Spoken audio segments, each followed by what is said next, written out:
తాజా రాజకీయ పరిణామాలపై మనతో మాట్లాడేందుకు లక్ష్మీపార్తి గారు ఉన్నారు. చెప్పండి లక్ష్మీపార్తి గారు, మొత్తం అంటే ఈ వర్షంలోనూ అదేవిధంగా జన స్పందన మధ్య నడుస్తున్న పాదయాత్ర చూస్తుంటే మీకు ఏమనిపిస్తోంది?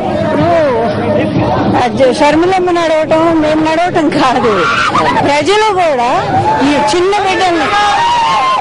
బిడ్డల్ని సైతం వర్షంలో తడుపుతా, చిన్న బిడ్డల్ని సంటి బిడ్డల్ని కూడా తడుపుతూ ఆ రోడ్డు పక్క నిలబడి అమ్మాయిని కలిసి వాళ్ళ అభిమానాన్ని చాటడం ఉందే, అది నిజమైనటువంటి ప్రజాభిమానం.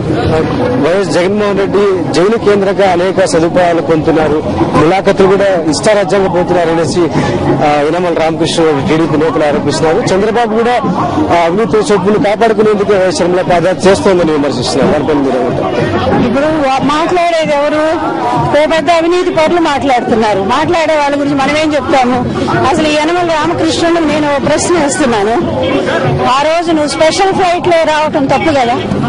ఎన్టీఆర్ ముఖ్యమంత్రిగా ఉన్నప్పుడు నువ్వు స్పీకర్ గా ఉండి టీడీఎల్పీ మీటింగ్ అరేంజ్ చేయాలా, లేకపోతే అసెంబ్లీ ఏర్పాటు చేయాలి, చేసి దానిలో నువ్వు నిర్ణయించుంటే ఓపెన్ గా నిజంగా నీకు ఒక నైతికత, నువ్వు మాట్లాడే హక్కు ఉండేది.